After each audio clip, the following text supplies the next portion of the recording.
pessoal, tudo bem? Estamos aqui para mais uma aula de ciências. Hoje nós vamos estudar as camadas da Terra, né? E eu preparei para vocês uns slides, pois esse assunto faz necessário ter as figuras para vocês visualizarem melhor, tá bom? Então vocês vão assistir aí a apresentação de slides, vou estar comentando junto com vocês, tá certo? Bom, pessoal, hoje nós vamos estudar as camadas da Terra.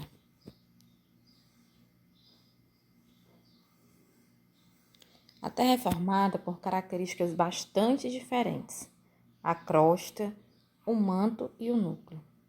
Muitos estudiosos afirmam que o planeta Terra mudou bastante durante esses 4,6 bilhões de anos, né? Porém, acredita-se que o planeta sempre apresentou o formato que conhecemos atualmente. Alguns cientistas dizem que a Terra não era sólida e possuía um aspecto de grande bola de fogo. As camadas da Terra são classificadas em 3 tipos, que são divididas de acordo com alguns critérios químicos e físicos. De forma simplificada, a Terra é formada por uma camada externa, denominada de crosta terrestre, um manto viscoso, composto por substâncias ricas em ferro e magnésio, e um núcleo na parte mais interna. Lembrando, pessoal, que esse núcleo é a parte mais quente. Vejam aqui a figura, ó. A parte, a crosta terrestre, que é a superfície sólida, é composta por uma fina camada de rochas. O manto, formado por rochas bem quentes que se apresentam em consistências pastosas. E o núcleo, ainda é a parte mais quente, que é o centro da Terra. Acredita-se que ele seja uma esfera sólida. A crosta terrestre está situada logo abaixo da superfície terrestre e é formada por diversas rochas e minerais. Pode atingir de 40 a 60 quilômetros de espessura na área continental e 6 quilômetros na área oceânica. Já o manto, gente, tem uma profundidade de 30 a 2.900 quilômetros abaixo da crosta. O material de que é composto o manto pode se apresentar no estado sólido, como uma pasta viscosa, em virtude das pressões. Já o núcleo, ele apresenta-se dividido em 2 partes. Uma sólida, que segundo o que se acredita é composta primeiramente por ferro e um pouco de níquel.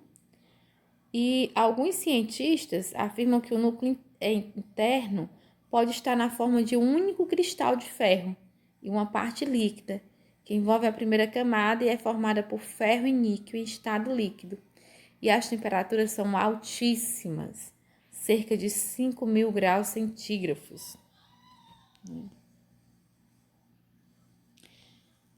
A crosta terrestre, gente, ela é constituída principalmente por rochas sólidas, formadas por diferentes minerais que se apresentam em pedaços classificados como placas tectônicas, que estão sempre em movimentos. Esse movimento quase não é perceptível, entretanto, o homem é capaz de encontrar na natureza a sua consequência, como os tremores de terra, chamados de terremoto. Então, olha aí, pessoal. Aqui, tá a explicação para os nossos terremotos, certo? As placas tectônicas, a gente escuta muito falar sobre elas nas reportagens.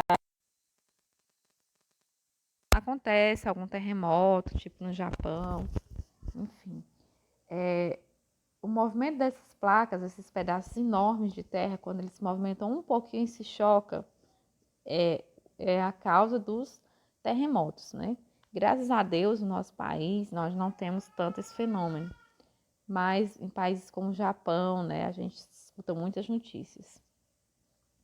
Os terremotos ocorrem por causa do atrito entre as placas tectônicas. Esse fenômeno faz a Terra tremer e se deslocar. Um dos países que sempre sofrem as consequências de terremotos é o Japão. Tais fenômenos se dão quando as placas se chocam ou se afastam em movimentos bruscos, provocados pelo calor intenso da Terra. Isso são chamados de abalos sísmicos. a sua intensidade é registrada pelo sismógrafo. Então, o aparelhozinho que mede, né, a intensidade dos terremotos, né, dos abalos sísmicos, é o sismógrafo. A camada mais sólida e rígida da Terra se chama litosfera e é composta da crosta terrestre e da porção rochosa do manto. Aqui, pessoal, eu coloquei aí uma foto, né, das placas tectônicas. Vocês também têm essa foto no livro, né, mostrando aí onde é que elas se localizam. As placas tectônicas se movimentam na superfície da Terra e interagem de maneira independente, podendo colidir, afastar-se ou deslizar lateralmente. São nas regiões das bordas que esses movimentos acontecem, explicando os eventos geológicos, como os terremotos e erupções vulcânicas. E aí, o que são terremotos, pessoal?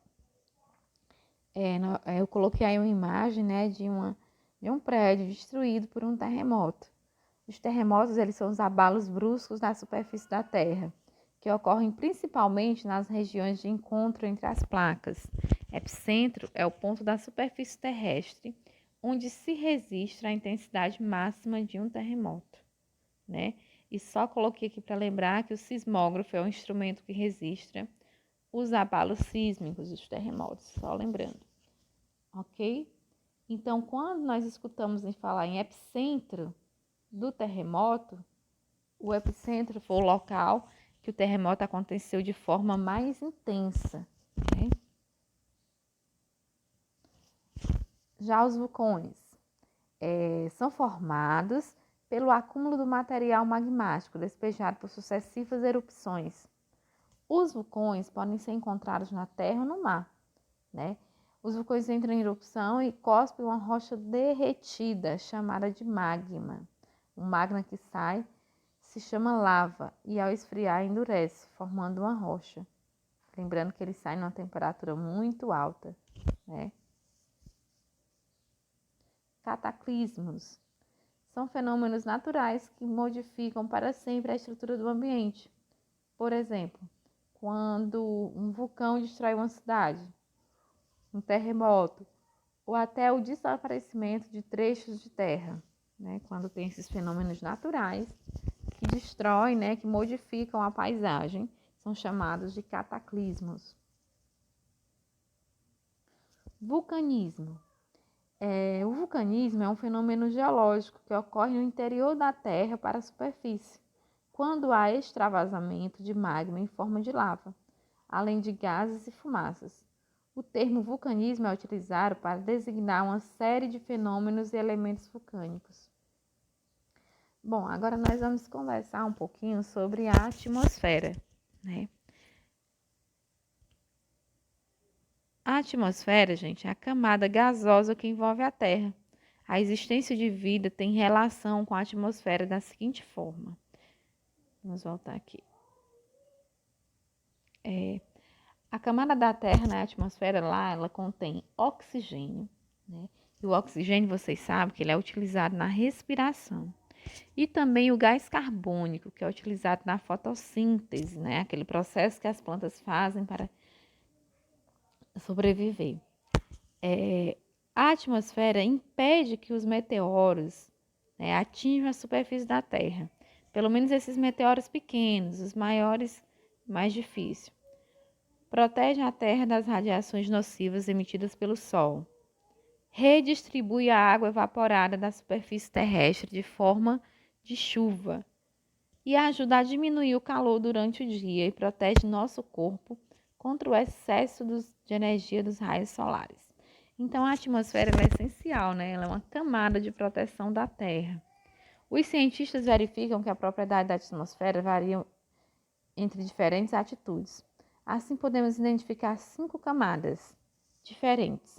Então, essa atmosfera, né, a camada protetora da Terra, ela tem 5 camadas: troposfera, estratosfera, mesosfera, termosfera e exosfera. Aqui eu coloquei uma imagem para a gente ver o conceito de biosfera, que é a outra camada da Terra, Ao redor da Terra é a atmosfera, né? E a camada que nós vivemos é a biosfera. Então, por isso que vocês estão vendo aí esse monte de coisa, animais, né? Plantações, tudo aí por conta que o ciclo da Terra, né? O ciclo de vida é nessa camada da biosfera, certo? A camada que nós vivemos, que nós estamos, né? Corresponde à parte da Terra onde há vida. É nela que os seres vivos se relacionam. Ela está concentrada entre a atmosfera e a hidrosfera. Assim, podemos dizer que ela se estende desde o fundo dos oceanos até as montanhas mais altas. A biosfera mudou bastante a nossa crosta terrestre durante esses bilhões de anos, pois contribui de forma intensa para a formação da atmosfera atual com a presença do oxigênio. Vale lembrar que tanto os seres vivos como os não vivos são importantes para garantir a vida do planeta. Recursos naturais como ar, água, solo, a luz, o calor, contribuem para a permanência da vida dos diferentes ambientes e entre as diferentes espécies de animais e vegetais. Ecossistema é o ambiente formado pela interação entre a comunidade e os seres vivos, o lugar, né, o meio físico onde ele vive. Logo, um ecossistema se define pela interação de todos os seres vivos com o lugar onde eles vivem. Um ecossistema é formado pelos meios bióticos, que são os meios bióticos, são os fatores vivos, e abióticos, que são os fatores não vivos, tá? Então, a importância, né, da biosfera é porque ela é a camada que nós vivemos, e tudo que está vivo, né, faz parte dela. E para a biosfera, tanto é importante as coisas vivas como as coisas mortas, né? Os seres vivos e os seres mortos, porque nela vive o ciclo da vida, certo? E nela que estão os recursos como a água, solo, luz, todos esses contribuem para a permanência da vida aqui no nosso planeta. A hidrosfera, gente, é a camada de água da Terra. Ela é composta por toda a água encontrada em nosso planeta, nos 3 estados físicos, né? Vamos lembrar aí os 3 estados físicos da água. Líquido, que são as águas dos mares e oceanos, rios e lagos. Sólido, que é o gelo que cobre o Polo Norte e o Polo Sul. E gasoso, né? Encontrado na forma de vapor. E é lembrar, gente, que cerca de 70% da superfície terrestre é formada por água, mas que a maioria dessa água ela é encontrada nos oceanos, né? Apenas 3% é água doce, que é a nossa água pronta para o consumo. Então, nós temos, né, que preservar a água, cuidar da água, né? Garantir que exista água para as nossas gerações futuras, ok? Bom, gente, esse foi o finalzinho da explicação. Espero que vocês, né, tenham gostado desse estilo de aula, que vocês leiam, tá certo? Releiam o texto, resolvam as atividades com bastante atenção, sempre voltando, que vocês grifem o texto, as partes importantes, e ao resolver as questões, vocês deem uma lida de novo, né? Vocês procurem a questão lendo o texto com atenção, tá bom? Assistiram aí aos slides, né? E espero que tenham compreendido o assunto. Qualquer coisa podem perguntar, mandem mensagem, telefone, que nós vamos tirando as dúvidas, ok? Gente, na última aula eu também tinha pedido no finalzinho da aula para vocês trazerem um ovo, né? Pra gente participar dessa aula com um ovo cozido, certo? Então nós temos aqui um ovo, ok? Por que eu pedi esse ovo? Pra gente exemplificar as camadas da Terra, né? A casca seria aqui a crosta, né, terrestre, a crosta da Terra. A parte da clara seria o manto, ok? E aqui, né, quando a gente abre, a gema seria o núcleo. Então, nós temos aqui, ó, a casca do ovo, a crosta terrestre, a clara representando o manto e a gema representando o núcleo, certo? Bom, qualquer dúvida, me liguem e mandem mensagem. Tchau, tchau, até a próxima aula.